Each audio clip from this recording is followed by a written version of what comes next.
Mercedes prend de court Tesla sur les voitures autonomes.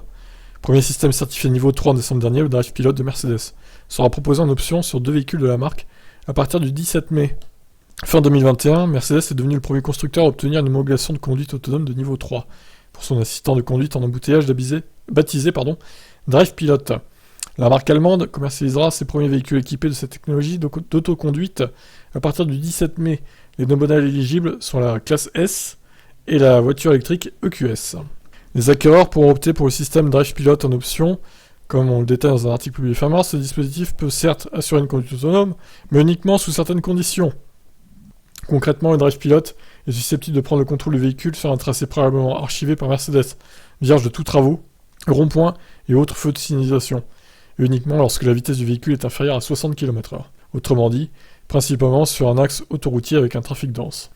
Bah, c'est nul à chier quoi. Autant pas prendre l'option, si c'est ça. Dans ce contexte, le conducteur aura l'opportunité de laisser le Drive Pilot piloter son bolide. Pendant ce temps, il pourra regarder un film sur l'écran central ou simplement naviguer sur Internet.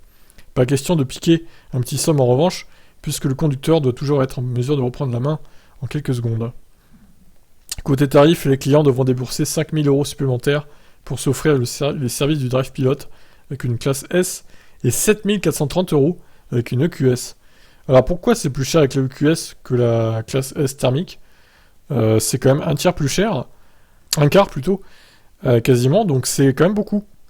Britta Seeger, membre du conseil d'administration de Mercedes, a déclaré « Mercedes est le premier constructeur à mettre en production en série un système de niveau 3 avec une certification internationale valide.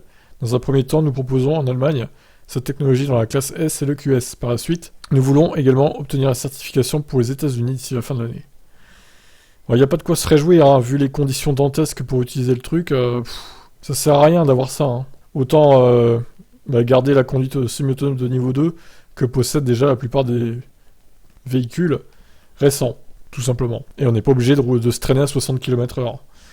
Alors ça sera peut-être un peu moins poussé, mais bon, au final, tu pourras l'utiliser plus de fois, donc à quoi bon payer 7 500 € pour une option que tu ne peux pas utiliser jamais, ou presque. Qu'est-ce que vous en pensez, vous ? Ciao, ciao.